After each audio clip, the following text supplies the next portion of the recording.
श्री गुरुदेव दत्त.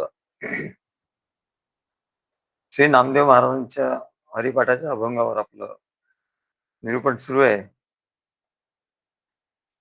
तेव्हा दुसऱ्या अभंगातला उत्तरार्ध आज आपण बघणार आहोत. मागच्या वेळी पूर्वार्ध आपण बघितला. जन्माचे कारण राम नाम पाठी, जाई जे वैकुंठी एकी वेळा. राम राम ऐसा जिवे उमटे ठसा, तो उद्धरेल पैसा इहलोकी. दो अक्षरी ना राम जप हा परम, न लगे तुझ नेम नाना पंथ. नामा म्हणे पवित्र श्रीरामचरित्र, उद्धरी ते गोत्र पूर्वजेशी. तेव्हा नामदेव महाराज म्हणतात, दो अक्षरी राम जप हा परम, न लगे तुझ नेम नाना पंथ. हा श्रीहरीचा जो मंत्र आहे, श्रीरामाचा जो मंत्र आहे, तो दोन अक्षरांचाच आहे. रा आणि म. परंतु या दोन अक्षरामध्ये हे बीजच आहे ना. या दोन अक्षराच्या बीजामध्ये जगातील सर्व शब्द ज्ञान भरलेलं आहे. जगातील सर्व शब्द ज्ञान आणि त्या ज्ञानाचं जे सार आहे ते या बीजामध्ये भरलेलं आहे. हे सर्व वेदांताचं बीज आहे. राम नाम किंवा सद्गुरूंनी दिलेला गुरुमंत्र हे सर्व वेदांचं बीज आहे. तेव्हा राम या शब्दात र आणि म असे दोन अक्षर आहेत. र म्हणजे तेज, ते ब्रह्मतेज, ते आत्मतेज म्हणजे र म्हणजे आत्मतेज, ब्रह्मतेज. आणि म म्हणजे शांती, म म्हणजे स्थिरता, म म्हणजे मनाची शांती, मौन. तेव्हा राम या शब्दात एवढा अर्थ आहे. तेव्हा शांती आणि तेज, तेज आणि शांती म्हणजे आत्म्याच्या ठिकाणी आत्मस्वरूप कसं आहे, त्याच्या ठिकाणी आत्मतेज आहे. म्हणजे ज्ञानाचं तेज आहे. ज्ञान हे तेज आहे. आणि म म्हणजे शांती आहे.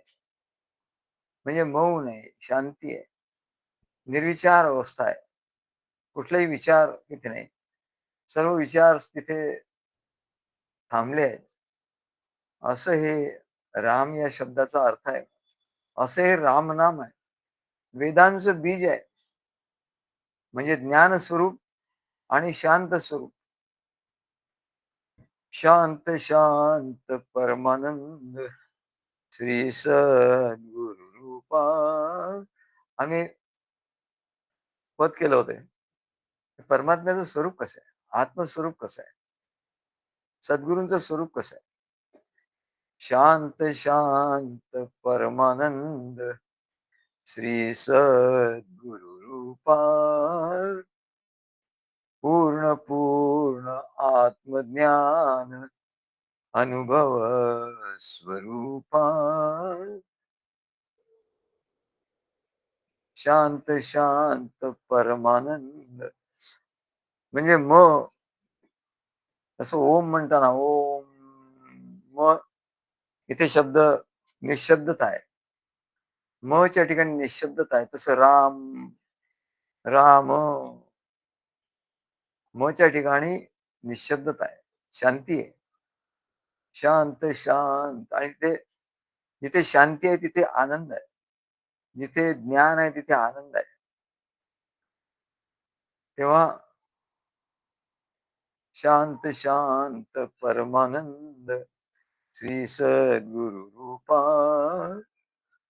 पूर्ण पूर्ण आत्मज्ञान सर्व वेदांचं बीज पूर्ण, पूर्ण ज्ञान, पूर्ण, पूर्ण आत्मज्ञान. त्या च्या ठिकाणी आत्मज्ञान आहे. आत्मतेज आहे. अनुभव स्वरूपा असं आत्मज्ञानानुभव स्वरूप, पूर्ण आत्मज्ञानानुभव स्वरूप आणि पूर्ण शांत आणि आनंद स्वरूप असं त्या राममंत्राचं, त्या गुरुमंत्राचं अर्थ आहे किंवा त्या गुरुमंत्रामध्ये अशी शक्ती आहे. सर्व विश्वाची शक्ती त्याच्यात नटली, एक रूपाने आहे, एकरूप झालेली आहे, एकवटलेली आहे आणि सर्व विश्वात एकरूप एकरूपत्वाने नटलेला जो परमेश्वर आहे, परमेश्वर सर्व विश्वात आहे आणि राम हा मंत्र, राम हे नाम सुद्धा सर्व विश्वाचं सार आहे. सर्व विश्वाची शक्ती त्याच्यात एकवटली आहे.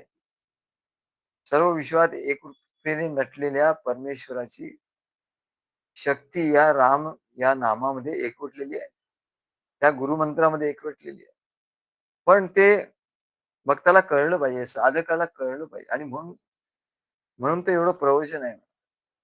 नुसता जाऊन जर तो राम-राम करत बसला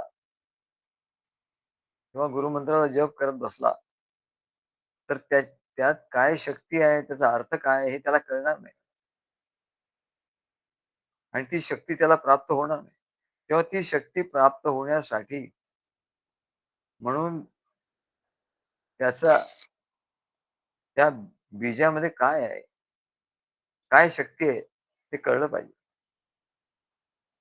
आणि या रामनाम बीजामध्ये काय शक्ती आहे, तर मनुष्याला त्या संसारातून मुक्त मुक्त करतं. संसार बंधनातून मुक्तता मिळते. संसारात सारखी कर्म करावी लागतात आणि कर्म केलं की कर्म बांधतं. त्याचं बंधन होतं. मग त्याचं चांगलं केलं तर चांगलं फळ, वाईट केलं तर वाईट फळ. चांगलं वाईट, चांगलं वाईट, भौतिक वाईटच गोष्टी घडतात आणि त्याच्यामुळे बंधन होतं, त्याच्यामुळे दुःख होतं. तेव्हा हे रामनाम संसार बंधनातून मुक्तता मिळवून देतं. कर्माच्या बंधनातून मुक्तता मिळवतं आणि परमेश्वराचं ज्ञान त्याला प्राप्त होतं. कारण म्हणजे ज्ञान, म्हणजे तेज, आत्मतेज, आत्मज्ञान आणि म्हणजे शांती, समाधान. तेव्हा त्याला संसार बंधनातून मुक्तता मिळाली पाहिजे आणि परमेश्वराचं ज्ञानही त्याला झालं पाहिजे आणि त्याला स्वतःचं स्वरूप कळलं पाहिजे, की मी कोण आहे? हू एम आय? मी कोण आहे हे कळलं पाहिजे.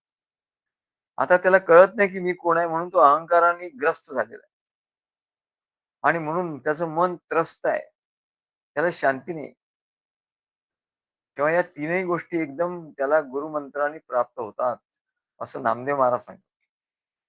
पण या सत्य मार्गाचं ज्ञान नाही लोकांना आणि नुसतं राम-राम म्हणतात. तो पोपट असो तोही राम-राम म्हणतो. तसं त्याला त्याचा काही उपयोग होत नाही. तसं हाही राम-राम म्हणतो, याला काही उपयोग होत नाही. कारण त्या सत्य मार्गाचं ज्ञान नाही. मार्गाचे ज्ञान, तो मार्ग काय आहे? हा रामनामाचा मार्ग आहे. त्याच्यामुळे त्या सत्य मार्गाचं ज्ञान नसल्यामुळे परमेश्वराची प्राप्तीचे कितीतरी पंथ चालू आहेत. जगामध्ये कितीतरी ज्ञान, कितीतरी चॅनेल आणि कितीतरी लोकं बोलत असतात. कितीतरी पंथ आज चालू आहेत. ज्या सद्गुरूला शरण जाऊन त्यांची सेवा करून, त्यांची कृपा संपादन करून आणि राम मंत्राची प्राप्ती करून घ्यायची. हे मात्र त्यात नाहीये. ते ज्ञान सांगतील, ह्यानी ज्ञान ऐकलं आणि आपण धन्य झालो त्याला. पण त्या ज्ञानाचा अनुभव नाही. अनुभवाचं काय? आणि त्या रामनाम मंत्राची प्राप्ती नाही सद्गुरूशिवाय. तेव्हा त्या रामनामाचा अनुभव किती येईल? तर यम नियम जेव्हा असतील तेव्हा. यम नियम असल्याशिवाय संसाराचे जे विषय आहे, ही इंद्रिय त्या संसाराकडे धावतायत विषयांकडे. तेव्हा त्या इंद्रियांना आणि त्याच्याबरोबर मनाला त्या विषयांची आवडी आहे. तेव्हा जोपर्यंत त्या विषयांचं वैराग्य नाही, तोपर्यंत राम-नाम हे सिद्ध होणार नाही. सद्गुरूंनी दिलेला गुरुमंत्र हा सिद्ध होणार नाही. मग अनुभव का नाही आला? अनुभव काय? आम्हाला अनुभूती आली पाहिजे आधी. अरे आधी अनुभूती कशी? काय वाल्मिकीनी तो किती वर्ष जपला?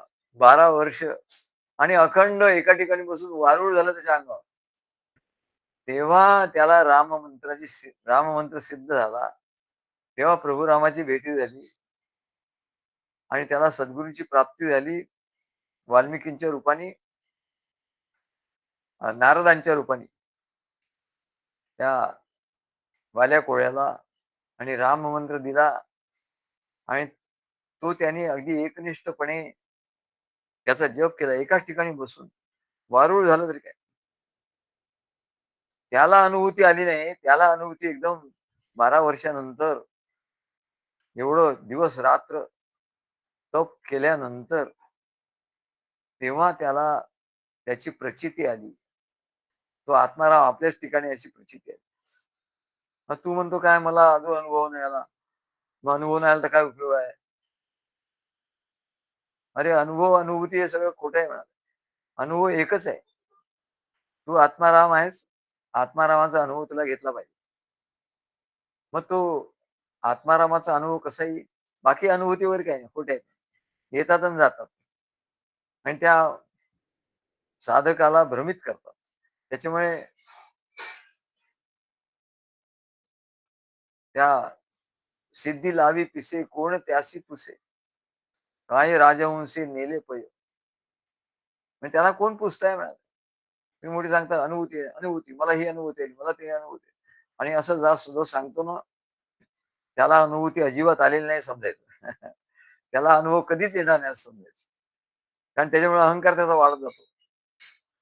तेव्हा त्याला अनुभव येणार नाही.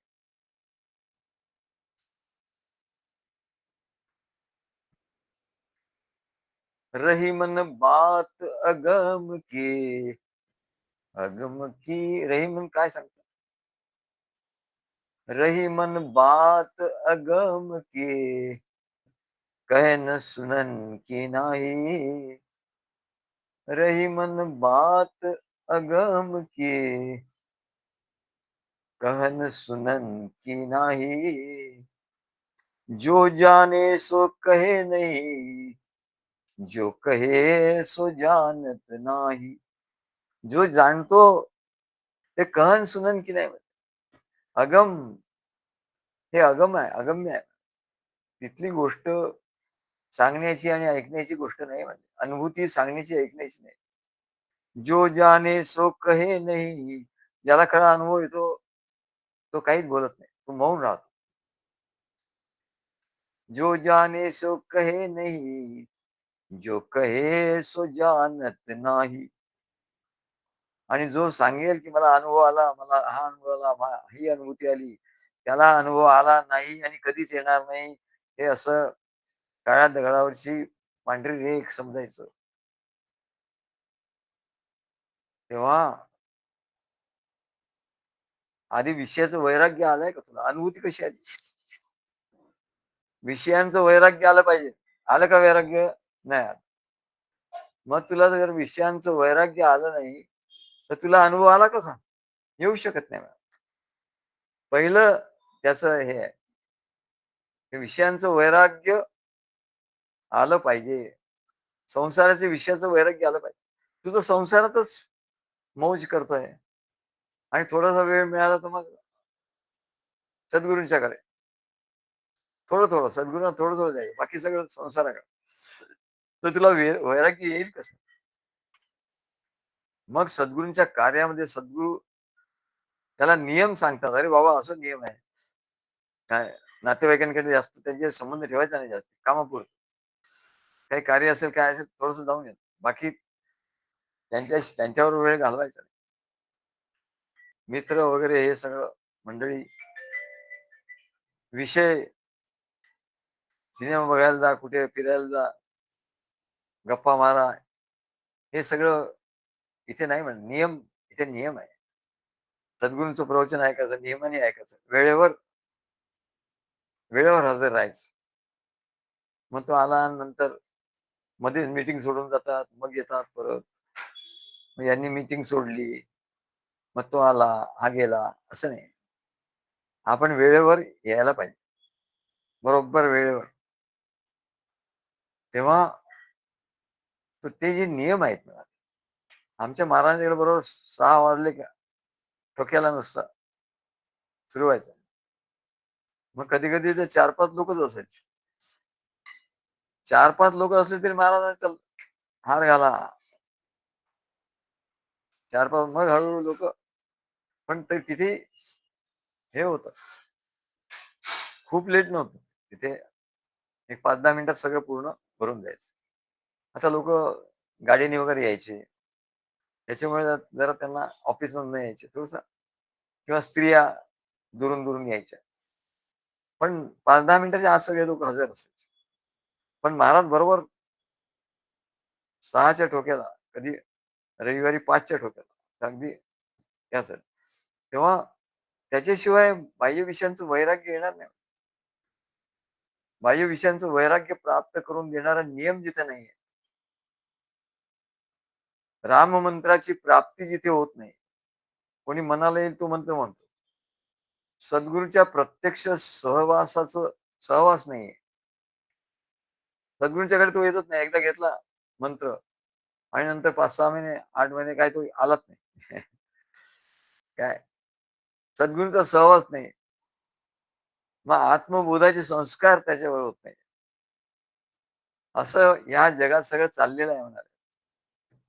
मग जगात हे जे चाललेलं आहे बस काय दीक्षा घ्या आणि तुम्ही जा आपल्या घरी काय करत बसा. ध्यान करा, काही मंत्र करा. काय बाह्य विषयांचं वैराग्याचे नियम नाही. सद्गुरूंच्या प्रत्यक्ष सहवासात सहवास नाही. आत्मबोधाचे संस्कार नाही. असं पंथ किती सुंदर असले आणि त्यांच्या किती बिल्डिंगा असल्या, किती मोठमोठे मंदिरं असली, किती मोठं वैभव असलं, किती पैसा असला, धन असलं त्यांच्याकडे. अशा पंथांच्याकडे, अशा पंथ बरेच. तरी त्याचा उपयोग नाही. तरी त्याचा उपयोग भक्ताला होत नाही. कारण काय? कारण ते सत्य नाहीत. ते असत्य आहेत. आत्मस्वरूपाची प्रत्यक्ष ओळख करून देणारा असा मार्ग पाहिजे. आत्मस्वरूपाची प्रत्यक्ष ओळख करून देतोय का? नाही. तिथे आत्मस्वरूपाची प्रत्यक्ष ओळख नाही होत. ती ओळख होण्यासाठी योग्य साधने देणारे सद्गुरू तिथे आहेत का? नाही आहेत. नुसतं एक साधन दिलं तुम्ही आपल्या घरी करत असाल. योग्य ते साधने देणारा तो सद्गुरू, त्याला सद्गुरू असं म्हणतात. आणि एकनिष्ठपणाने आणि अत्यंत तळमळीने सद्गुरूंची आज्ञा पाळून त्याच्याप्रमाणे सद्गुरूंच्या आज्ञेप्रमाणे वागणारा, आचरण करणारा तोच सत्शिष्य असं जिथे असेल, त्याला गुरु-शिष्य परंपरा असं म्हणतात. ही आत्मस्वरूपाची ओळख, आत्मस्वरूपाकडे आपण जातोय. म्हणून तो किरण कदम त्यांनी आमचं प्रवचन झालं. त्यात आम्ही सांगितलं आत्मस्वरूपाकडे कसं जायचं हा विषय सांगितला. आणि त्यांनी बरोबर तो पकडला आणि त्यांनी लिहिलं लगेच. त्याच दिवशी आमचं प्रवचन संपल्या त्यांनी मेसेज पाठवला. "सद्गुरू आज फार सुंदर प्रवचन झालं आणि तुम्ही आत्म्याकडे कसं जायचं हा मार्ग सांगितला." अरे वाह! शाबास. तू पकडलं बरोबर हां. असं पकडायला पाहिजे. आता आम्ही तर त्याला आत्मस्वरूपाची ओळख करून दिली सगळ्यांना. त्या दिवशी त्या प्रवचनात आणि नेहमी करून देतो. पण पकडणारा कोणतरी पाहिजे. नाहीतर परत दुसऱ्या दिवशी तोच प्रश्न. मग आत्मस्वरूपाची ओळख कशी करून घ्यायची सद्गुरू? अरे कालच नाही का सांगितलं? कालच तर सांगितलं आत्मस्वरूपाकडे जायचं कसं? आणि तू विसरला. हो, विसरलो. याचं काय याचं कारण काय? की आत्मबोधाचे संस्कार नाही, सहवास नाही, वैराग्य नाही. त्याच्यासाठी साधना देणारा जे सद्गुरू आहे, ते नाही. आणि एकनिष्ठपणा नाही. एकनिष्ठपणा अत्यंत तळमळीने सद्गुरूंची आज्ञा पाळत नाही.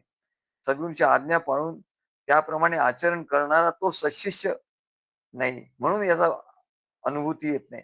अनुभूती येत नाही तर आम्हाला काही त्याचा दोष नाही. आम्ही तर एवढं प्रयत्न करत असतो. अशा गुरु-शिष्य परंपरेने परमार्थाचा सत्य मार्ग प्रगट होतो या जगामध्ये आणि प्रत्यक्ष परमात्म स्वरूपाची ओळख मनुष्याला या मार्गानेच होते. प्रत्यक्ष परमात्मा स्वरूपाची ओळख होणे याला अनुभव म्हणतात. बाकी सगळ्या अनुभूती. त्या अनुभूतीशी आपल्याला काय करायचं नाही.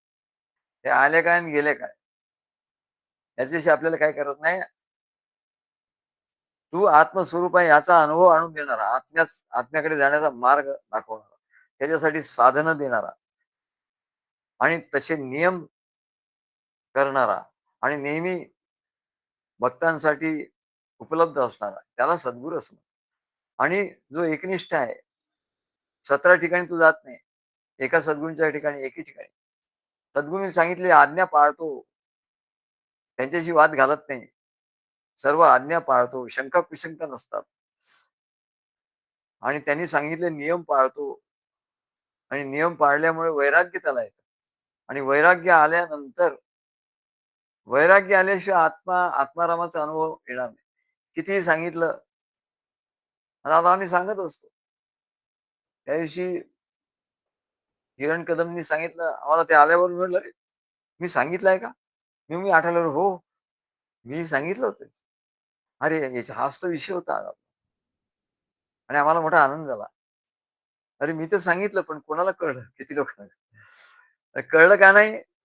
तर म्हणाले, "साधन बरोबर घडत नाही, वैराग्य नाही, एकनिष्ठ भाव नाही, सद्गुरूंची आज्ञा पालन करत नाही, नियम पाळत नाही आणि मग म्हणून त्याला अनुभव यायला वेळ लागतो. अनुभव येत नाही. तेव्हा उद्धरिते गोत्र पूर्वदेशी. तेव्हा हे राम नामाचं महत्व काय आहे?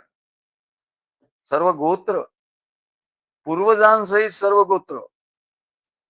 कोणीतरी आम्हाला मी विचारलं होतं.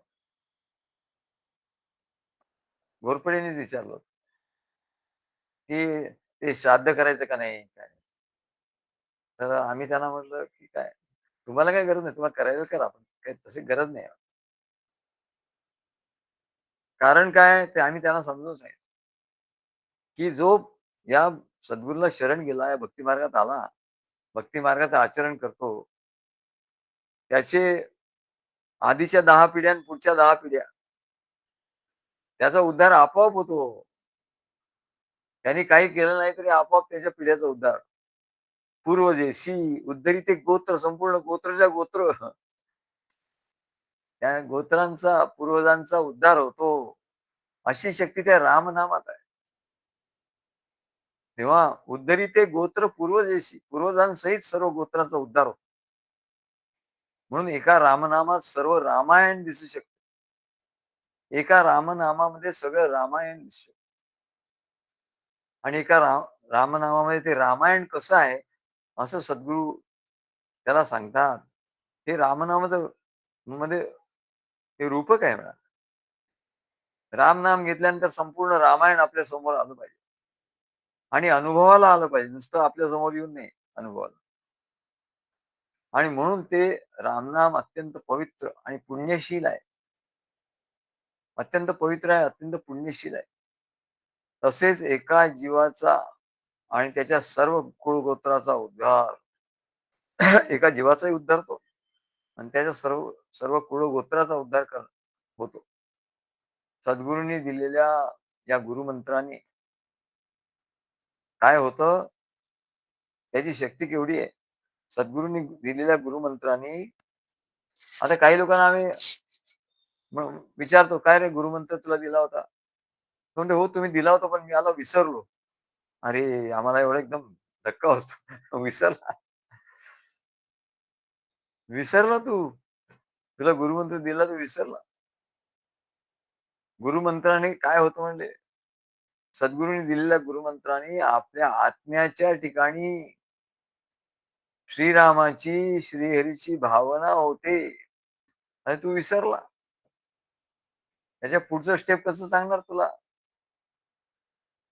त्या मंत्राने काय होतं, तर आत्म्याच्या ठिकाणी आणि आत्मा कुठे आहे? आपल्या देहातच आहे म्हणा. आपल्या देहामध्ये आत्म्याच्या ठिकाणी श्रीरामाची, श्रीहरीची भावना होते. जसं एखादी मूर्ती आहे मंदिरामध्ये, त्या मूर्तीला पाहिल्यानंतर आपली भावना होते. ही श्रीरामाची मूर्ती आहे, ही श्रीहरीची भगवान विष्णूची मूर्ती आहे. अशी भावना आपोआप होते. हे भगवान शंकराची पिंड आहे. ही भावना आपोआप होते आणि त्या भावनेमुळे त्याला अनुभव येतो. "ज्या की रही भावना जैसी" ज्याची जशी भावना असते, तसंच त्याला त्या परमेश्वराचा अनुभव येतो. "यादृशीं भावनां कुर्यात सिद्धिर्भवती तादृशी." पण भावनेचं खूप महत्व आहे. आपण संकल्प करतो यज्ञाचा, भावना करतो, देवतांची भावना करतो, सद्गुरूंची भावना करतो. तेव्हा त्यांच्या ठिकाणी श्रीहरीची, श्रीरामाची भावना करतो. तसंच सद्गुरू सांगतात, "अरे तुझ्या आत्म्याच्या ठिकाणी" आत्मज्ञान देतात म्हणजे तुझ्या आत्म्याच्या ठिकाणीच त्या रामाची, श्रीहरीची भावना कर. तर तुझ्या त्या आत्म्याच्या ठिकाणी सद्गुरूंची भावना कर आधी आणि सद्गुरूंच्या ठिकाणी राम आहे, श्रीहरी आहे. मग श्रीरामाची आणि श्रीहरीची भावना आपोआप होईल. तेव्हा तुझ्या आत्म्याच्या ठिकाणीच हे करायला पाहिजे. तर हेच रामायण आहे म्हणा. हे रामायण कसं आहे? तर हा आत्मा आत्मा हाच राम आहे. तुझ्या देहात असलेला आत्मा हा राम आहे किंवा श्रीहरी आहे. अशी भावना पक्की कर आणि तुझा जो देह आहे, हा 10 इंद्रियांनी युक्त असा लिंग देह 10 इंद्रियांनी युक्त आहे.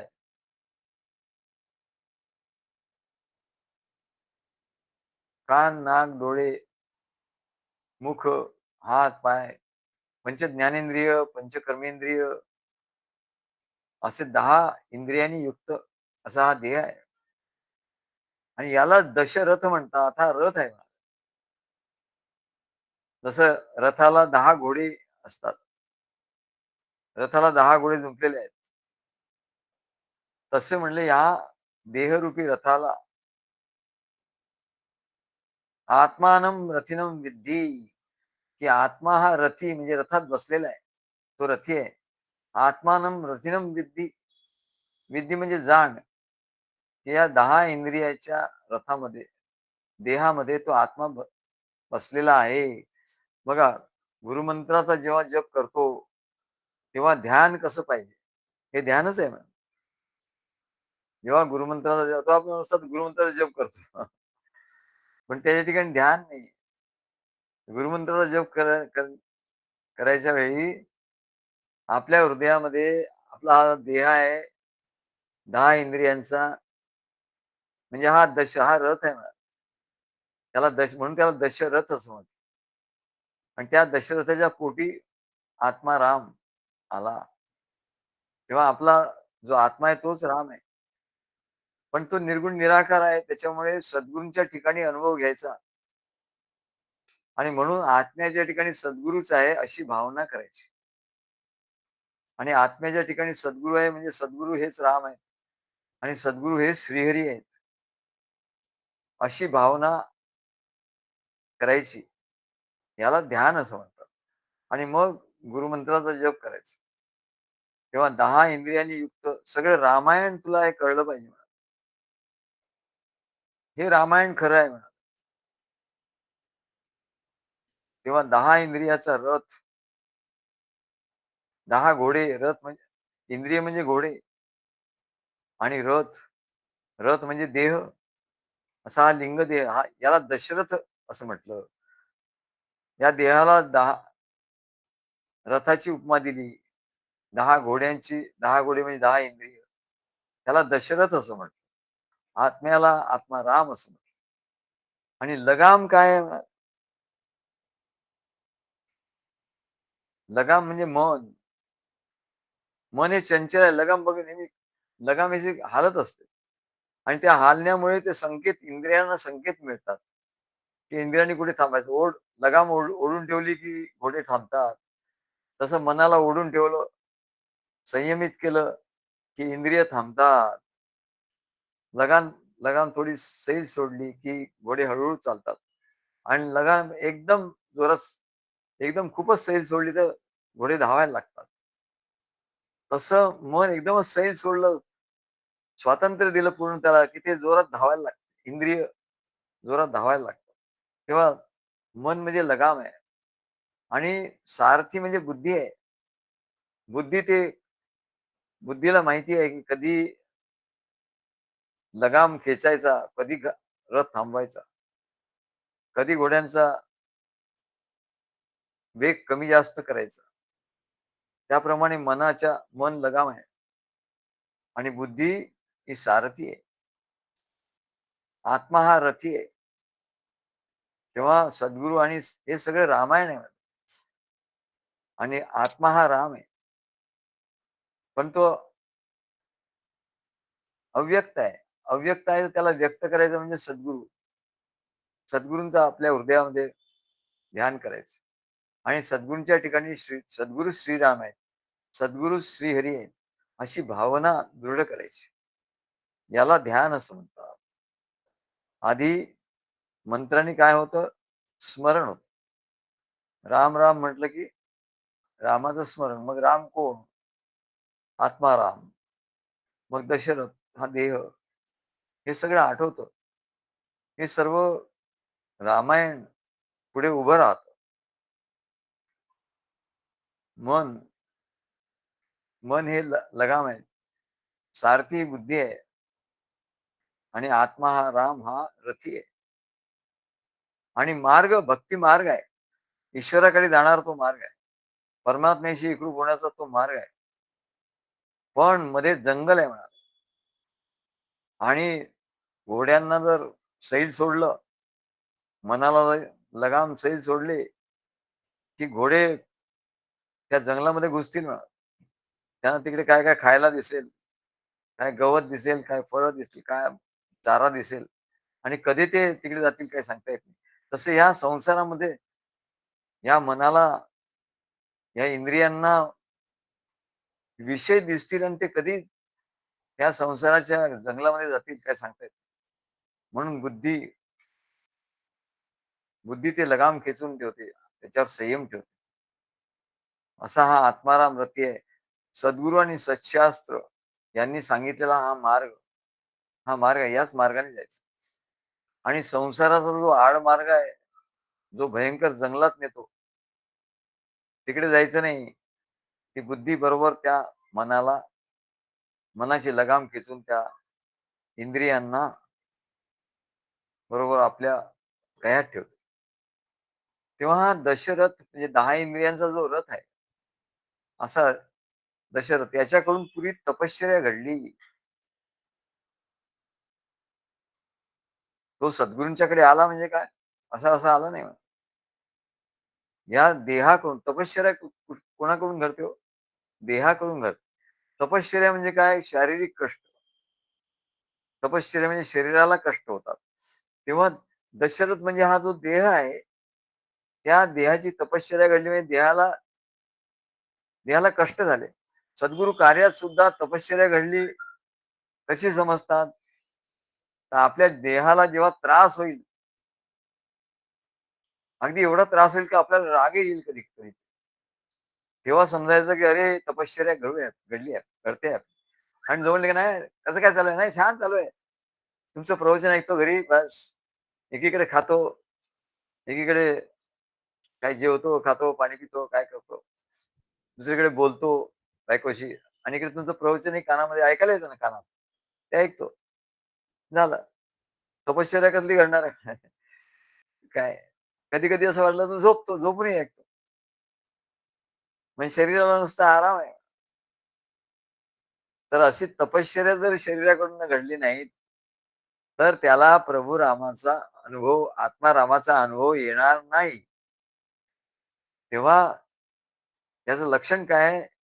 आपल्याकडून तपश्चर्या घडते की नाही घडते याचं लक्षण काय आहे? आपणच बघावं. आम्ही कशाला बघणार? आम्ही बघितलं तर लोकांना वाईट वाटतं. त्यांना काही सांगितलं, मग ते म्हणतात, "काय उपयोग? मला अनुभव तर काही येत नाही, अनुभूती येत नाही आणि उगाच तुम्ही काय ते काय-काय सांगत असता. अनुभूती तर काही येतच नाही आणि तुम्ही हे सांगत असता आणि ते सांगता. मला आधी अनुभूती आली पाहिजे. आधी अनुभव आला पाहिजे. नंतर मी तुमच्याकडे येईन." मग त्याच्यापेक्षा जाऊ द्या, या अनुभूतीवाल्याला काय तेव्हा म्हणले, "याला तपश्चर्या करायची नाही, हा आळशी आहे. आळशास ती व्हावी कैसी, गंगा फलदायी, संथ वाहते कृष्णामाई, तीरावरल्या सुख दुःखांची जाणीव तिजला नाही." तेव्हा म्हणले, "हा आपला बसलेला आहे संतपणे, शांतपणे आणि याची याची भक्ती चालू आहे." "हां, भक्ती करतो मी. सद्गुरू तुमचा मंत्र आहे तो म्हणतो. तुमचं हे ऐकतो. कधी जेव्हा वेळ मिळेल तेव्हा ऐकतो. थोडं ऐकतो, कधी जास्त ऐकतो, कधी थोडं ऐकतो. अजून लक्षात राहत नाही. कधी-कधी थोडं-थोडं लक्षात राहतं. थोडं-थोडं नाही राहत. असा जो आहे, ज्याला तपश्चर्या नको आहे. आता आपलं पूर्वीचे जे आपण संस्कृती होती, ती हळू आता येते. आता लोकांना लक्षात आलं, अरे, एवढं अन्नपचन होत नाही, अन्नपचन का नाही होत? तर म्हणले पूर्वी खाली बसून जेवण असायचं. खाली बसून जेवायचं. म्हणजे कसं मांडी घालतो आपण. म्हणजे अर्ध पद्मासन होतं. मांडी घातली म्हणजे अर्ध पद्मासन होतं. मग त्याच्यावर आपण बसून आणि खाली बसतो, उठतो, बसतो, उठतो. याच्यामुळे व्यायाम होतो. म्हणजे देहाकडून तपश्चर्या घडते आणि मग तपश्चर्या घडल्यावर अन्न पचन होतं. कुठल्याही गोष्टीला तपश्चर्या आहे म्हणजे बाह्य शरीराला तुम्ही त्रास दिल्याशिवाय म्हणजे मुद्दाम त्रास नाही द्यायचा. जेवताना तुम्ही जेवता तर खाली वाकावं लागतं 10 वेळा. आता सरळ आपलं असं मनुष्य खातो. तेव्हा असं 10 वेळा त्याला वाकायला लागतं आणि तो खाली बसून जेवतो. त्याच्यामुळे त्याला शरीराला तपश्चर्या कष्ट होतात, तपश्चर्या घडते आणि आता खुर्चीवर बसतो तो. त्याच्यामुळे त्याचे गुडघे दुखतात, त्याचे पाय दुखतात. पूर्वी कसे हो, एकदम वयस्क माणसं त्यांना ना बसण्याचा काही त्रास नव्हता. मला आश्चर्य वाटते माझे वडील एवढे मी गेलो तेव्हा 96 वर्षाचे होते. 96 वर्षाचं वय आणि ते खाली बसून जेवत होते. मला म्हणून आश्चर्य वाटतं. आमच्या पाध्येनी त्यांचा फोटो पाठवलाय आमच्या वडिलांचा. मांडी घालून खाली बसले आहेत. त्यांचा फोटो आहे आणि समोर काहीतरी ज्ञानेश्वरी वाचतायत. खाली बसून. आता कोणी खाली बसेल का? त्याच्यामुळे त्यांना सहज खाली बसणं, उठणं, खाली बसणं, उठणं. त्यांना काहीच नव्हतं म्हणा. कुठलाच रोग नव्हता. 96 वर्षाचं वय झालं. त्याला कुठलं पाय दुखणं नाही, काय आर्थरायटिस नाही, कसलं काही काहीच नाही. कारण काय तर तपश्चर्या घडली. दशरथाकडून तपश्चर्या घडली. तसं आपल्याकडून तपश्चर्या घडते की नाही प्रत्येकाने बघायचं. तुम्ही आपला पेपर आपणच तपासायचा. आपला पेपर उत्तर लिहायचं आणि आपणच सद्गुरूंना नाही द्यायचं. सद्गुरू देण्याची आवश्यकता नाही. सद्गुरू सांगत असतात. तेव्हा बघायचं आपल्याकडून तपश्चर्या घडते का? कितीदा आपण सद्गुरूंच्याकडे जातो, कितीदा आपण फोन करतो, कितीदा त्यांनी सांगितलेलं कार्य वेळेवर करतो, कितीदा वेळेवर आपण प्रवचन ऐकतो, कितीदा त्यांना आपण पावती देतो, की की हे मला आवडलं, हे खूप छान सांगितलं. असं ही तपश्चर्या आहे. दशरथाकडून पुरी तपश्चर्या घडली. हे रूपक आहे. तेव्हा म्हणाले त्याला त्याला रामाची भेट झाली. राम त्याच्या पोटी आला. तपश्चर्या घडल्यावर त्याच्या पोटी राम आला. हे रूपक आहे असं.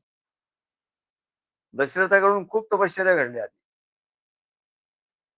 आणि मग भगवान विष्णूने सांगितलं, की रामरूपाने तुझ्या पोटी मी येणार आहे. आणि म्हणून जो शिष्य आहे त्याच्याकडून अशी तपश्चर्या घडली पाहिजे ना. प्रत्येकाने सांगावं, की माझ्याकडून काय-काय सद्गुरू माझ्याकडून ही तपश्चर्या घडली, मला आनंद झाला. असं WhatsAppवर WhatsAppवर हे करण्याची तपश्चर्या करावी थोडी. WhatsAppवर लिहिण्याची तपश्चर्या करावी. काय, की सद्गुरू मला माझी आज ही तपश्चर्या घडली. त्यांचे चव्हाण सांगतात, "सद्गुरू आज मी शनिवारी ते जातात कुठं कुठे. सद्गुरू आज मी तिकडे दत्त मंदिरात गेलो होतो. मग याला भेटलो होतो. त्याला फोन केला होता. मग आता त्यांनी असं म्हटलं." असंच ते सांगत असतात. चला म्हटलं, तुझी तुझी तपश्चर्या घडली आहे. वॉव! शाबास. याच्या उलट काही लोकांना असं ते त्रास वाटतो. अरे, एवढं मी करतो, एवढं करतो तरी मला अनुभूती येत नाही. मग आता मी काही अनुभूती आता मी काही करणार नाही. अरे, तपश्चर्या ही केवढी महत्वाची गोष्ट आहे. तपश्चर्येने तर शक्ती येते. हेच लोकांना कळत नाही. तेव्हा ब्रह्मदेवाने जेव्हा सृष्टी निर्माण केली, तेव्हा त्याला परमात्म्याने दर्शन दिलं नाही आधी. त्याला सांगितलं, तपश्चर्या कर. आता तो तर इतका शुद्ध होता. त्याच्या तर कधी काही संसार नव्हता, काहीच नव्हता, काहीच त्याला माहित. एवढा शुद्ध असूनही त्याला तपश्चर्या करायला लावली आणि ती साधी-सुधी नाही. हजारो वर्षाची तपश्चर्या. तेव्हा त्याला सृष्टी निर्माण करण्याची शक्ती, अ, तपश्चर्या केली, त्याला ज्ञान दिलं, आत्मज्ञान दिलं.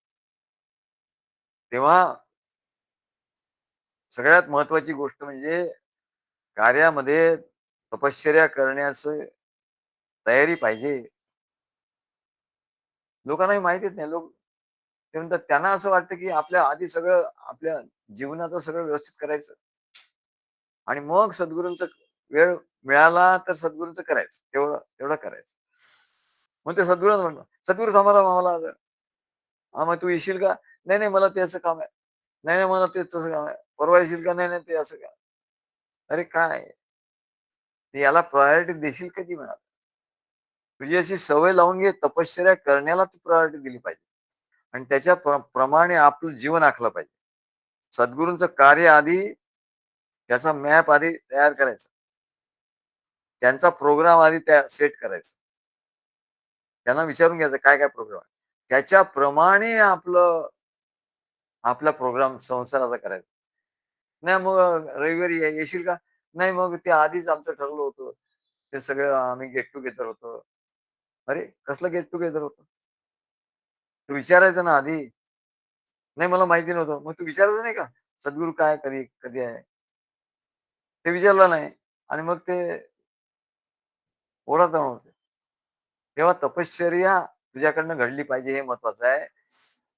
तपश्चर्या जर घडली नाही तर तुला अनुभव येणार नाही. लिहून घे. आताच लिहून देतो तू. सर्टिफिकेट फेल्ड काय? पहिल्या ह्याच्यातच तू फेल झाला.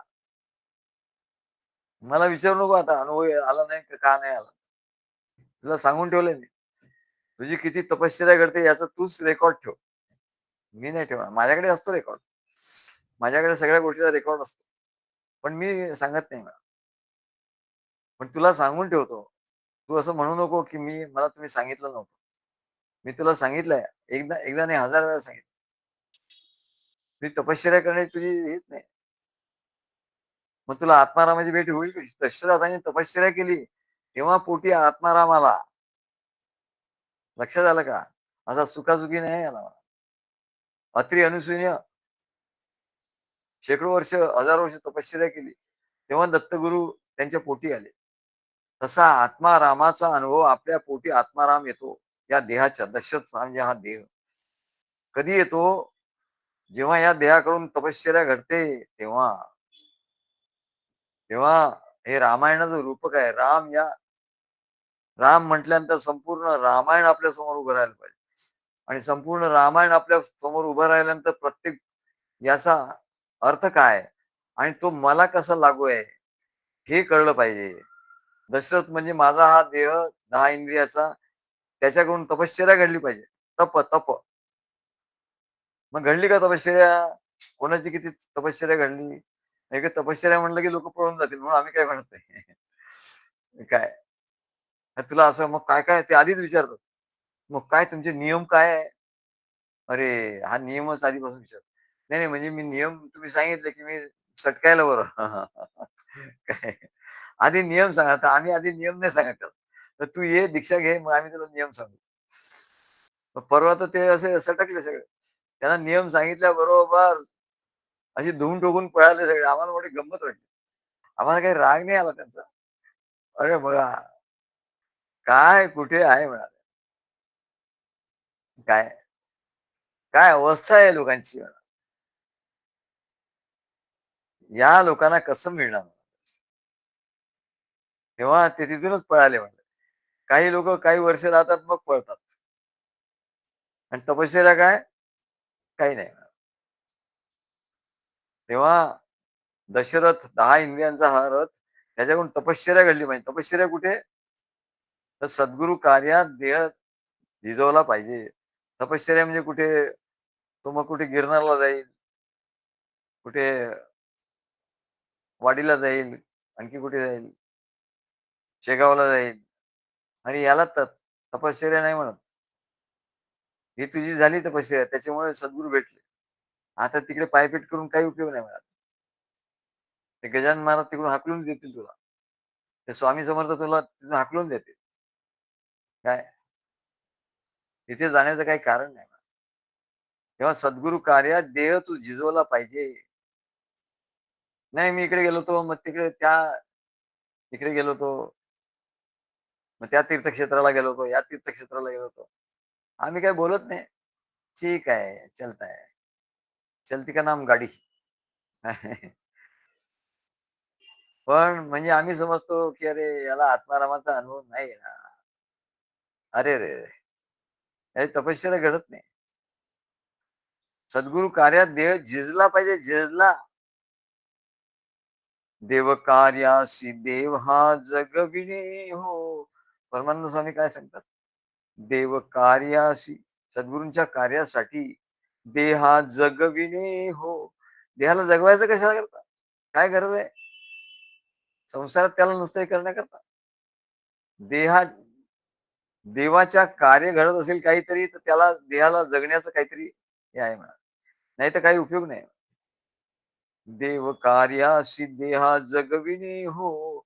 देव कार्यासी देहा झिजविणे हो. झिजविणे होतंय का तुझं? नाही.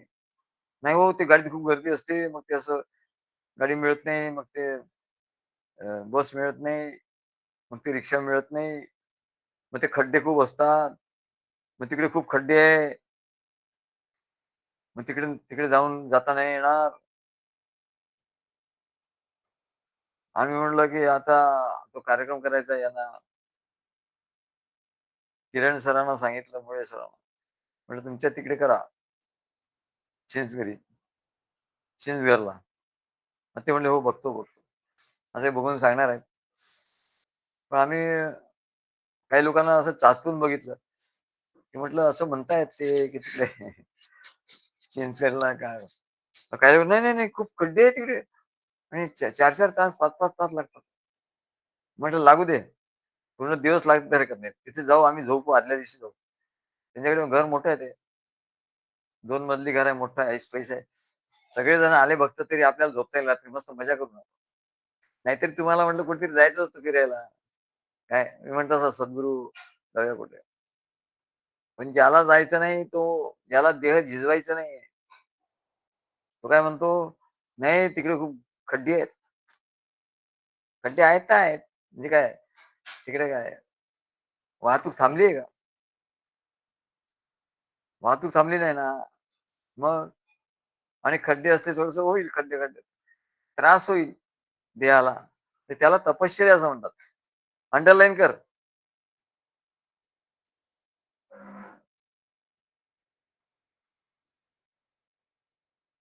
तू अंडरलाईन कर म्हणा.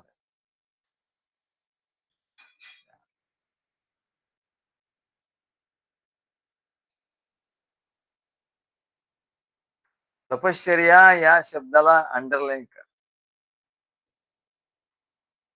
आमचे एक मास्तर होते संस्कृतचे. ते संस्कृत शिकवायचे. आम्हाला इंग्लिश शिकवायचे आणि संस्कृत. आमचा खोडकर स्वभाव होता. आणि कोणाची तरी खोडी गेली.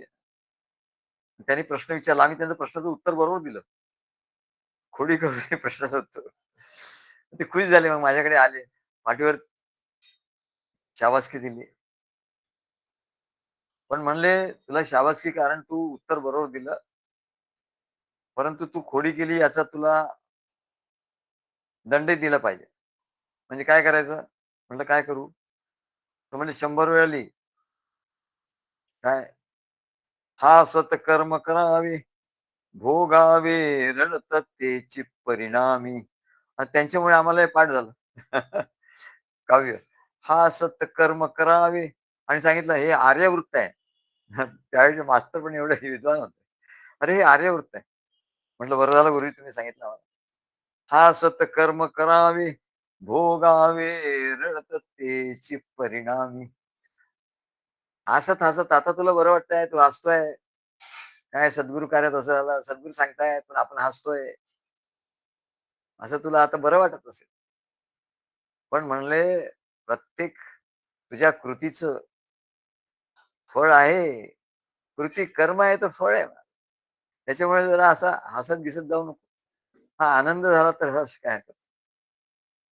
पण म्हणले कार्यामध्ये काय, कोणी भक्त काय, भक्ताला काय, कोणी काय म्हणलं काय, तर ते हसू नको. जसा त्याचा त्याच्यात काही कमीपणा असेल, उणीव असेल, तर त्याला हसायचं नाही आपण. त्याला उलट शिकवायचं आपण. आणि म्हणून आम्ही म्हटलं याला चव्हाणांना म्हटलं, "किरण मुळेंच्या बरोबर तुम्ही राहा" म्हटलं. "तुम्हाला बरोबर ते शिकवतील." काय? "हो" म्हणले सद्गुरू. त्यांनी काही म्हटलं तरी मला काही वाटत नाही म्हटलं. "हां, बरोबर आहे." म्हणजे ते तुम्हाला एखादं रागवतील, हे करतील, तरी तुम्ही काही हे मानायचं नाही. "नाही, नाही" म्हणले. "मला ते काही नाही. बरं वाटतं." तेव्हा या कार्यामध्ये आपण असं घडत असतो. म्हटलं तुमचा कसं आहे, तुमचा स्वभाव ए-बी-सी. ए म्हणजे खूप जास्त पोटेन्शी त्याची, बी मध्यम आणि सी. तुमचं सी टाइपचा स्वभाव आहे. सी टाइप म्हणजे सगळ्या गोष्टी तुम्ही अंगाला लावून घेता. मग मला ते फोन करतात ना, ऐकायला येतं ना? मला ते फोन करतात, मग विचारतात, "सद्गुरू" आधी विचारतात, "सद्गुरू तुम्ही जेवताय का?" अरे मी जेवतो कुठे आहे? मी इथे बसलोय. "तू कसं काय तुला कळलं काय? टेलिपॅथी आहे का?" "सद्गुरू तुम्ही जेवताय का?" मग आणि एवढं थांबत नाही. मग जेवत असाल ना, तर मी तुम्हाला 5 मिनिटांनी फोन करतो किंवा 10 मिनिटांनी फोन करतो. अरे तुझं प्रश्न आहे तुझा, उत्तरही तुझंच. मग मला काय उत्तर देऊ देशील का नाही तू? काय आणि त्यांचा दोष नाही. आमच्या देवी तसंच करतात. ते बहुतेक कोकणामध्ये थोडंसं कोकणवाल्यांना आपण काही दोष नाही द्यायचा. पण ह्याचा एक स्वभाव आहे. चांगला स्वभाव आहे. काय, "मग तुम्हाला हे देऊ, भात वाढू का?" "नको, नको. मग तुम्हाला ते जास्त होईल." "मग तुम्हाला पाणी देऊ का?" "नको, नको." "अरे पण तुझाच प्रश्न, तुझं उत्तर. सद्गुरू तुम्ही जेवताय का?" "अरे पण मी कुठे तुला सांगितलं?" "नाही सद्गुरू तुम्हाला त्रास होईल का?" "अरे त्रास झाला तर मी सांगेन ना. आणि तू काही त्रास देऊ शकत नाही. तू त्रास देणारा मधला नाहीये. तू सी टाइपचा आहे. तू सी टाइपचा आहे. ए टाइपचे जे असतात ना, त्यांच्याकडून त्रास होतो."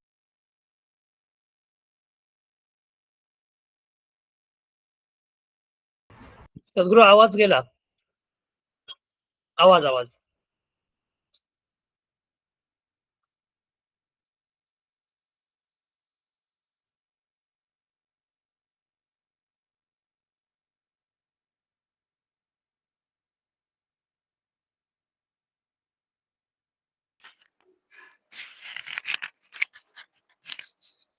ए टाइपचा ज्यांचा स्वभाव असतो, दोघांनाही त्रास होतो. अहंकार तो अहंकार असतो. तो ए टाइपचा असतो, नाही तर बी टाइपचा असतो, नाही तर सी टाइपचा असतो. तर म्हटलं तुमचा सी टाइपचा आहे आणि मुळे सरांचा ए टाइपचा आहे. आता ते प्रोफेसर आहे, मोठ्या पोस्टवर आहे, त्याच्यामुळे त्यांना ते त्यांचा एवढा बिझनेस आहे, त्यांना तो अहंकार ठेवावा लागतो. नाहीतर लोकं काम नाही करणार. आता तुम्ही एवढ्या मोठ्या पोस्टवर आहे, पण तुमच्या ठिकाणी तो अहंकार तो नाहीये. तर तुम्ही म्हणून मी तुम्हाला म्हटलं त्यांच्याशी जोडून दिलं. त्यांच्या संगतीत तुम्ही राहाल तर त्यांचा ए मधलं थोडंसं तुमच्याकडे येईल. हां, काय आणि तुमचं सी मधलं जे नम्रपणा आहे, तो त्यांच्याकडे येईल. म्हणजे महाराज असे जोड्या लावायचे. काय जोडी-जोडी आणि विरुद्ध स्वभावाची जोडी. विरुद्ध स्वभाव, दोघांचे स्वभाव विरुद्ध आहे. तर महाराज म्हणायचे, "अरे, मी तुला का असं सांगितलं? तुझा सी टाइप आहे, त्याचा ए टाइप आहे. मग ते तुम्ही दोघं एकत्र आला, की तुझ्यातला नम्रपणा त्याच्या ठिकाणी येईल. काय तुझ्यातले चांगले गुण त्याच्याकडे येतील. त्याच्यातला धीटपणा, त्याच्यातला थोडा अहमपणा, जो कार्य करायला लागतो, आवश्यक असतो, तो तुझ्याकडे येईल. नाहीतर प्रत्येक वेळेला तू हे करत राहशील, डामाडोल होशील. डिसिजन ज्याला म्हणतात, फर्म डिसिजन तू घेऊ शकणार नाही. तर त्या अहंकाराचे चांगलेही फायदेही आहे आणि तोटेही आहे. तेव्हा ते फायदे तोटे एक करण्यासाठी मग त्यांना समजून सांगितलं, असं-असं आहे. म्हटलं तुमचा स्वभाव असा आहे, की आपण कोण आहोत हे कळलं पाहिजे. ज्याला खूप अहंकार असतो त्यालाही कळत नाही आपण कोण आहोत. त्याला आत्मारामाचा अनुभव येत नाही. कारण अहंकार म्हणजे रावण आणि ज्याला कमीपणाची भावना असते त्यालाही हे येत नाही. त्याच्यामुळे त्याचं आपण कोण आहोत हे कळलं पाहिजे. आणि रामनामामुळे कळतं, की आपण कोण आहोत. आमचं एवढं स्लो चालू आहे प्रवचन, की आज बहुतेक हे 3 ह्याच्यात पूर्ण होईल असं वाटतं. अजून एक पॅराग्राफ पण आमचा पूर्ण नाही झाला. अजून एका ह्याच्यावर पण झालेलं नाही. काय हा विषय एवढा चांगला आहे. याच्यात प्रॅक्टिकल आहे. प्रॅक्टिकली कसं करायचं आपण? आपण जर विसरलो, आपण कोण आहोत? आपण एखादा समजा आता आम्ही एका लग्नाला गेलो. आम्ही कधी लग्नाला जात नाही. लग्नाला गेलो. बघा कसं असतं. लग्नाला गेलो हॉल पूर्ण भरलेला होता. पॅक आणि ते नातेवाईकांचं हिच्या बहिणीच्या मुलाचं लग्न होतं. आम्ही तिथे गेलो हॉल पूर्ण पॅक झाला. मग बसायचं कुठं? विवेक म्हणाला, "आपण मागेच उभं राहू." म्हणलं, "असं नाही आहे. मागे मागे उभं राहायचं नाही." हां, तो त्याच्या स्वभावाप्रमाणे मागे-मागे करायला लागला. आगे आगे सब चले. त्याच्या स्वभावाप्रमाणे तो मागे-पुढे करायला लागला. म्हटलं, "नाही, आपण पुढे जायचं. आपण कोण आहोत हे आधी आपण समजलं पाहिजे. आपण कोण आहोत? तर आपण हे सगळी बसलेली मंडळी आहेत, त्याचे मुख्य अतिथी आपण आहोत." काय? आपण मुख्य आहोत आणि तशी ही सगळ्यात मोठी बहीण आहे. त्याही दृष्टीने, व्यावहारिक दृष्टीने आपण मोठे आहोत. उच्च विद्या विभूषित म्हणूनही आपण मोठे आहोत. काय? आणि अध्यात्म या दृष्टीने आपण मोठे आहोत आणि हे सगळ्यांना माहिती आहे. तेव्हा आपण सरळ पुढे जायचं आणि सरळ पुढे गेलो आणि पहिला जो बेंच होता तिथे 2 सीट खाली होत्या. कारण तिथे सगळे त्या वराचे आई-वडील बसतात किंवा जवळचे नातेवाईक बसतात. मग आम्ही तिथे गेलो आणि तिथे बसलो. नाहीतर आम्ही मागे उभे राहिलो असतो. बरेच लोकं मागे उभे होते. आम्ही तिकडे जाऊन बसलो, विराजमान झालो. काय हे कशामुळे झालं? तर आम्हाला कळलं, आम्हाला माहिती आहे आम्ही कोण आहोत. काय पुसता आम्ही कोणाचे, कोणाचे, आम्ही दास सद्गुरु रायाचे. अरे आम्ही कोण? आम्ही कोण म्हणून काय पुसता? आम्ही असू लाडके. आम्ही लाडके आहोत. त्या परमेश्वराचे सद्गुरूंचे लाडके. काय? लाडके आहोत. आम्ही कोण आहोत? म्हणून आम्ही त्या रामकृष्ण मठात गेलो होतो तिथे सुद्धा त्याचे मुख्य त्याचे मुख्य होते संन्यासी, मठाधीश. मग आम्ही काही तिथे नाही. पण त्यांनीच त्यांनीच जाणलं की कोण आहे आमच्यावर याच्यावर. आणि तिथे त्यांच्या बाजूला त्यांनी आमची खुर्ची ठेवली आणि त्या खुर्चीत आम्ही जाऊन बसलो. तेव्हा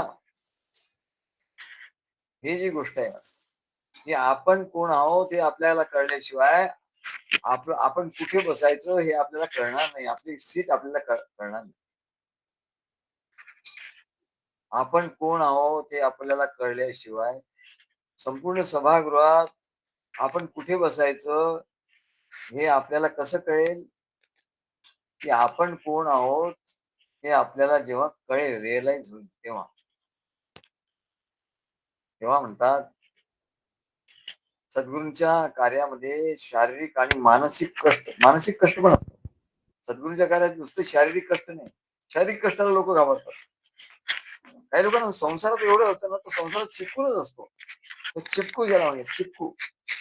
संसारात चिपकलं, त्याला काय सांगितलं ना, तो नाही नाही सद्गुरू पण ते असं मग ते तसं होईल, ते तसं होईल.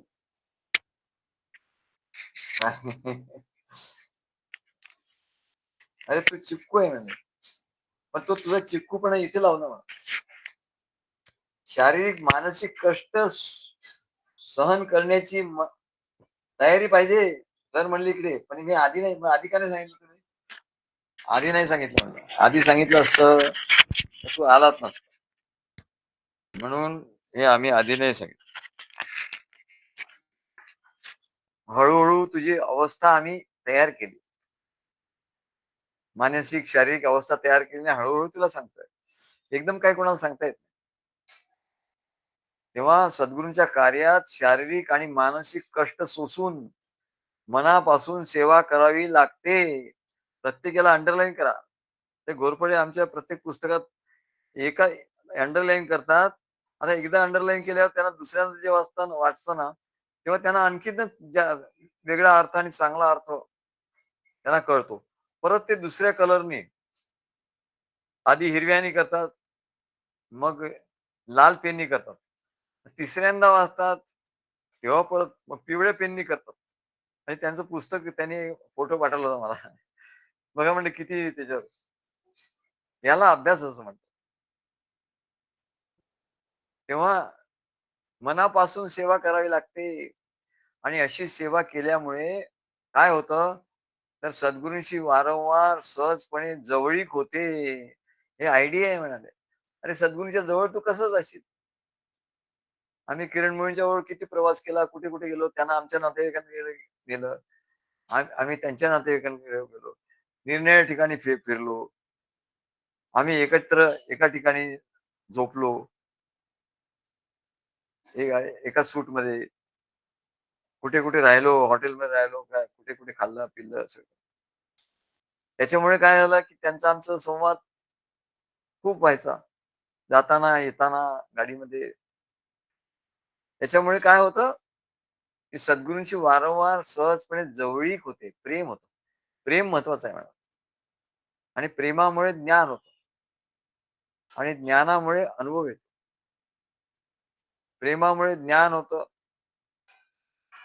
क शारीरिक, मानसिक कष्ट बघा कसं त्याची चेन कशी आहे, त्याची साखळी कशी आहे.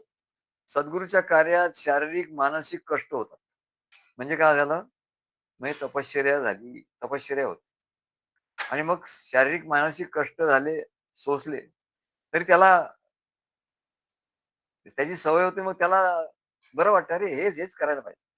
आता जोशी आमच्याकडे येतात त्यांना सद्गुरू कधी येऊ, कधी येऊ? आम्हाला तर वेळ नसतो कधी. आम्ही त्यांना सांगतो आता नको नंतर. तर ते त्यांना एवढा आनंद होतो यायचा, की सद्गुरूंची सेवा झाली पाहिजे. त्यांना कष्ट होतात एवढं दूरून ते येतात त्या कल्याणहून आणि मान शारीरिक, मानसिक कष्ट होतात. पण त्यांना ते आवडतं. याला तपश्चर्या म्हणतात. आधी तपश्चर्या. हे आपण काय बघतोय प्रोसेस कशाची आहे, हे विसरायचं नाही. आत्मानुभवाची प्रोसेस आहे. आत्म्याचा अनुभव कसा येईल?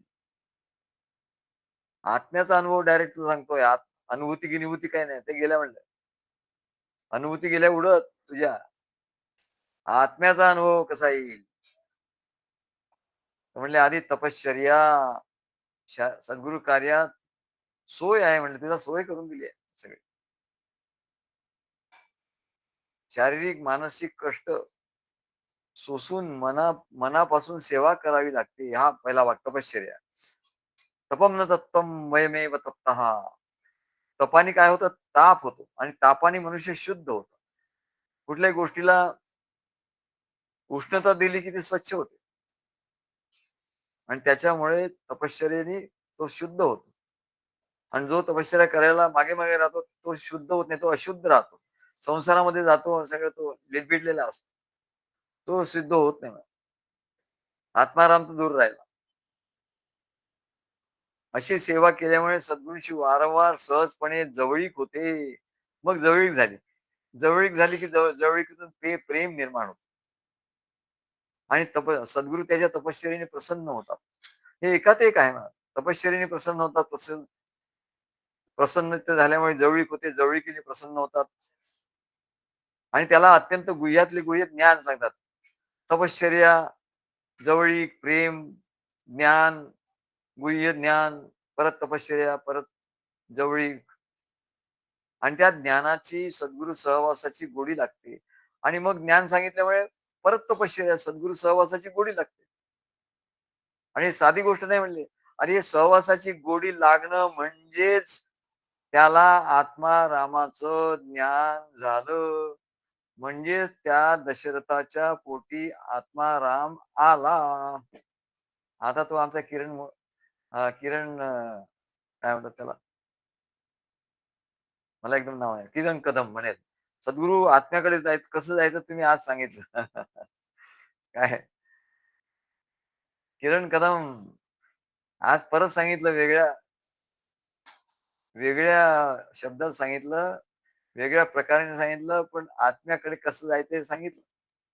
तेव्हा ते लिहून पाठवायचं आहे तुम्हाला. काय? आधी तपश्चर्या म्हणजे मानसिक, शारीरिक कष्ट सोसायचे. तपश्चर्येने सद्गुरू प्रसन्न होतात. प्रसन्न होऊन जवळीक होते. जवळीक झाली की प्रेम मिळते. प्रेम मिळालं की सद्गुरू आणखी प्रसन्न होतात आणि त्या प्रेमाने गुह्यातलं गुह्य ज्ञान सांगतात आणि त्यांनी गुह्यातले गुह्य ज्ञान सांगितल्यानंतर ते त्या ज्ञानामुळे आपलं प्रेम आणि कृतज्ञता आणखी वाढते आणि त्या प्रेम कृतज्ञतेमुळे परत सहवास करतो, परत तपश्चर्या करतो आणि सहवासाची परत गोडी लागते आणि सहवासाची गोडी लागणं म्हणजेच त्याला आत्मारामाचं ज्ञान झालं. म्हणजेच त्या दशरथाच्या पोटी आत्माराम आला. आत्मारामाचा जन्म झाला. हे कळलं का सगळ्यांना? आम्ही क्लासमध्ये असतो, तर आम्ही सांगितलं असतं, हात हात उठाव. Raise your hands. आता इथे काही रेज युअर हँड म्हणता येत नाही. पण हे कळलं असेल ज्याला, त्याचं खरोखर तो भाग्यवान. आत्मा हा ज्ञानस्वरूप आहे, प्रेमस्वरूप आहे. आत्म्याचं काय लक्षण आहे? ज्ञानस्वरूप आहे, प्रेमस्वरूप आहे. आणि ते ज्ञान आणि ते प्रेम कुठे आहे? सद्गुरूच्या सहवासात आहे. सद्गुरूंच्या संवादात आहे. सद्गुरूंच्या ज्ञानात आहे. याची ज्याला गोडी लागली त्याला त्याच्या पोटी आत्माराम आला असं सांगतात. आता पुढे हे रामायण आहे म्हणा. आता रामाचा जन्म झाला. पुढे कसं होईल? पुढे काय होणार आहे? ते आता पुढच्या निरूपणात आपण सांगू. आता उशीर झाला. पण आज काय झालं? आज हे कळलं, की सद्गुरु कार्यामध्ये कष्ट कष्ट झालेच पाहिजे. नाही नुसतं सुख आहे. वाह! वाह! असं असं नाही. तुला कष्ट होतं का? मग तपश्चर्या घडली. तपश्चर्या घडली तर सद्गुरूंचं जवळीक झाली. जवळीक झाली तर सद्गुरू प्रसन्न झाले. प्रसन्न झाले तर गुह्यातलं गुह्य ज्ञान त्यांनी सांगितलं. ज्ञान सांगितलं तर त्यांच्याबद्दल प्रेम, कृतज्ञता निर्माण झाली. त्यांनाही आपल्याबद्दल प्रेम निर्माण झालं. मग त्याला सहवासाची गोडी लागायला लागली आणि त्यांनी सहवासाची गोडी लागायला लागली. ही सिम्प्टम आहे. त्याला नेहमी यावंसं वाटायला लागलं आणि त्याला आत्मारामाचं ज्ञान झालं. म्हणजे त्या दशरथाच्या पोटी आत्माराम आला. एवढा सांगून हे रामायण आम्ही इथे आता संपवतो. श्री गुरुदेव दत्त.